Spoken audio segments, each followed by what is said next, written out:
Soul family, कैसे हो आप सब? मेरी सभी सोल फैमिली को जय श्री राम, जय नीम करोली बाबा। आज मैं बताऊंगी कि खुश रहने की चाबी कहाँ है, कहाँ छिपी है, वो खुशियों की चाबी कहाँ है जो हम लोग ढूंढते रहते हैं। हम तो खुशी नहीं है, पूरी दुनिया खुश रहती है, हम दुखी रहते हैं। तो आज मैं उस खुशियों की चाबी तक आपको पहुंचाऊंगी। आज आप मुझे अगर देख रहे हो, मेरी वीडियो देख रहे हो, तो समझ लो आप आज पहुंच गए हो। आपको उस खुशियों की चाबी तक मैं पहुंचाऊंगी आपको। लेकिन पहुंच जाना, भटकना मत रास्ते में। मैं सही बता रही हूँ। आप अगर आप मेरा परिवार हो, मेरी सोल फैमिली हो, तो मेरा कहना आपको मानना पड़ेगा। अगर आप चाहते हो कि आप खुश रहें तो मेरा कहना मानना पड़ेगा। अगर नहीं मानेंगे तो आप दुखी रहोगे, फिर मैं जिम्मेदार नहीं हूँ। फिर आप मत कहना कि मैं आपकी सोल फैमिली हूँ और आपको सही राह नहीं दिखा रही हूँ। आज मैं आपको उस चाबी तक पहुंचाऊंगी और सबके पास वो चाबी है। बस वो क्या हुआ है कि वो चाबी एक ऐसे समझ लो जगह गिर गई है जहां आप ढूंढ नहीं पा रहे हो। बस आप ढूंढ ही नहीं पा रहे हो और आप कह रहे हो कि मेरे पास तो दुख ही दुख है, और खुशियों की चाबी आप अपने अंदर ही छुपा के रखे हो। एक कहावत नहीं है कि कस्तूरी कुंडल बसे मेरे ढूंढे बनमाए, ऐसे घट घट राम है दुनिया जानत ना है।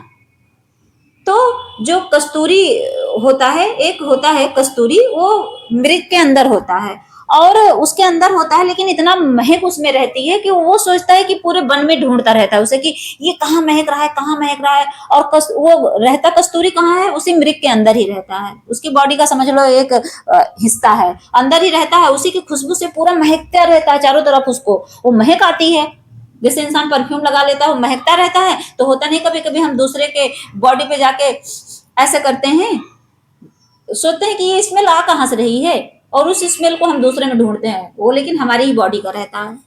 तो ये भ्रम है। तो ऐसे ही उसी तरह भ्रम में मत पड़ो और ढूंढने की कोशिश करो। वो चाबी आपके अंदर है, आप ही के अंदर है। ढूंढ लोगे आप। जब मैं बात बताऊंगी उससे आप एकदम क्लियर हो जाओगे। देखो, सबसे पहले तो हर चीज को स्वीकार करो, एक्सेप्ट करने की कोशिश करा करो। उम्मीद मत लगाओ। जैसे होता नहीं, इंसान इतनी ज्यादा उम्मीदें लगा लेता है, उस चीज को एक्सेप्ट ही नहीं करता। अब किस चीज को?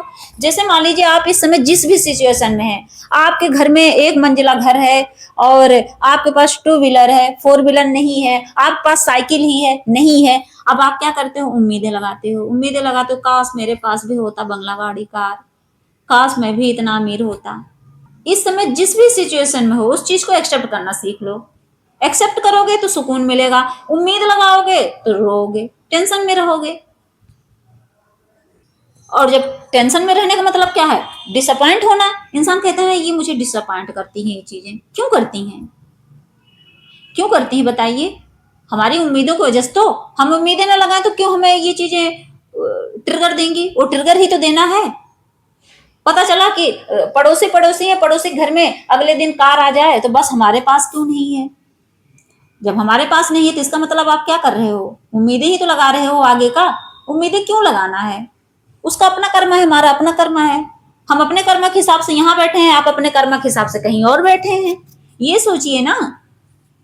और दूसरी बात यह है कि सबसे पहले तो आप ये सीख लीजिए मुझे प्रेजेंट में जीना है, ना पास्ट ना फ्यूचर। क्योंकि पास्ट अगर सोचोगे, जो आपके साथ हो चुका है, वो आपको रिग्रेशन देगा। रिग्रेशन क्यों देता है? कि काश मैं पहले इतना कर लिया होता तो आज मैं अमीर होता, काश मैं थोड़ा और मेहनत करता तो मैं और ज्यादा अमीर होता। तो ये रिग्रेशन ही तो है, पास्ट का सोच के।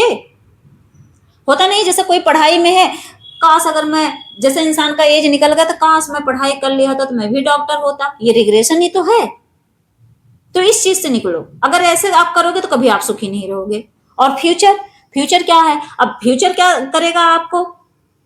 फ्यूचर आपको तनाव देगा और ज्यादा डिप्रेशन में डाल देगा। कैसे?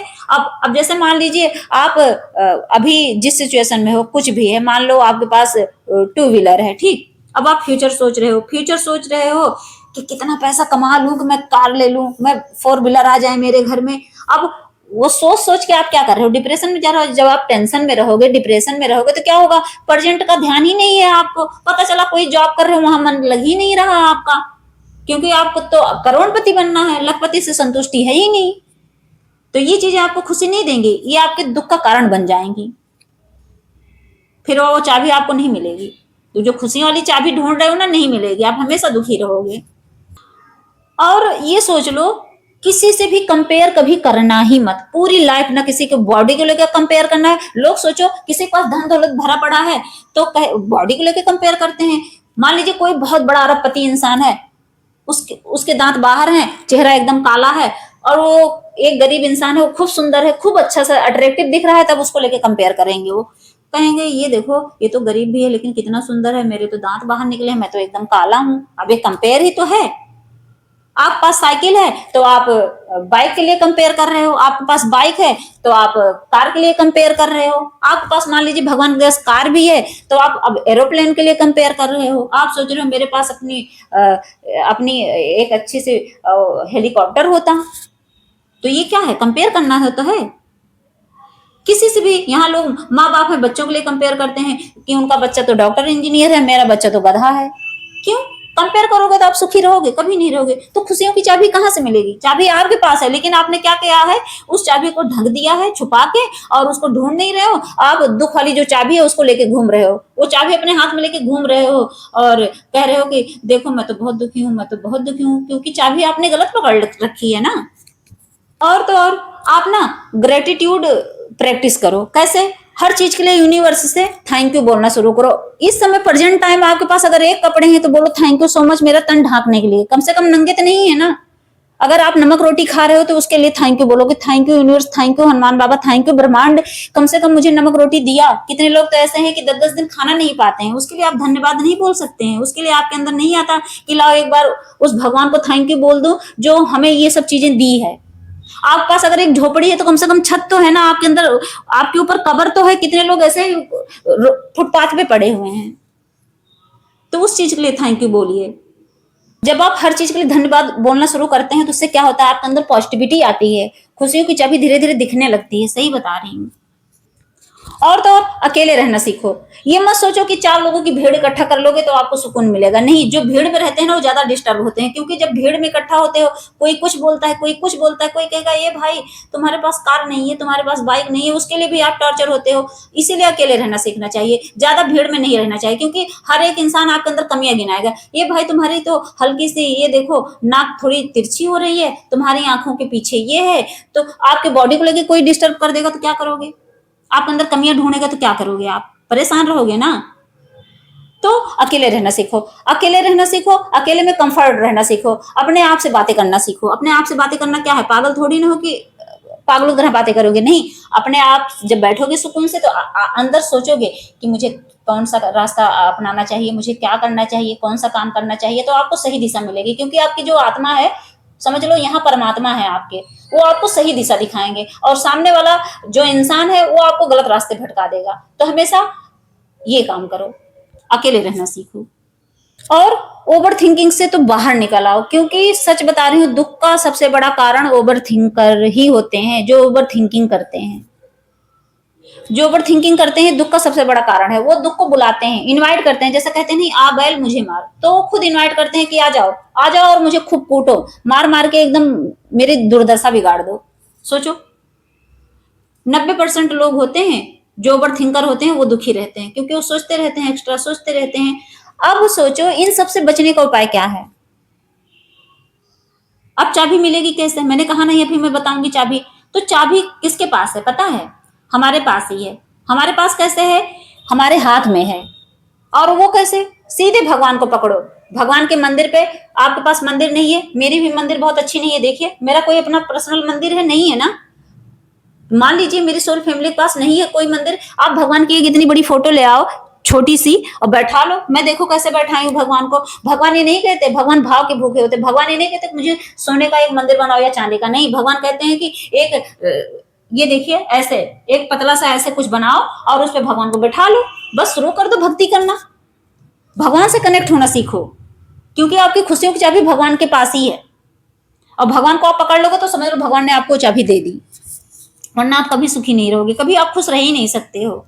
अगर बाय चांस आपका काम नहीं हो रहा है, डिले हो रहा है, तो कम से कम भगवान पे तो विश्वास करो कि जब वो डिवाइन टाइमिंग आती है तो अपने आप आपको खुशियां दे देंगे। आप जिस चीज के पीछे भाग रहे हो, धन के पीछे भाग रहे हो, धन आपको मिल जाएगा, लेकिन टाइम का वेट करना है। अगर आपका कोई काम डिले हो रहा है तो इसके पीछे का मोटिव तो समझो। हो सकता है कि आप साइकिल के लिए भाग रहे हो, भगवान आपके लिए कार की व्यवस्था कर रखे हो, तो क्या करोगे? वेट नहीं हो रहा, आपसे इंतजार नहीं हो रहा है। साइकिल से मतलब पैर खकाना है आपको, लेकिन साइकिल पाना है। हो सकता है कार पे बैठ के जाना लिखा हो आपके। तो यही चीज सोच के सब्र रख लो, सब्र करो और भगवान के भरोसे छोड़ दो। भगवान को पकड़ लो, अपने आप को शांति दे देंगे। जब इंसान भगवान की भक्ति करता है, ऐसे नहीं कोई भक्ति करता। आपको क्या लगता है कि मैं ऐसे ही भक्ति कर रही हूँ? नहीं, मुझे जो सुकून मेरे बाबा ने, मेरे भगवान ने दी है ना, वो सुकून शायद आपके पास नहीं होगा। सच में, मैं पूरे कॉन्फिडेंस के साथ कह रही हूँ कि आपके पास नहीं होगा वो सुकून।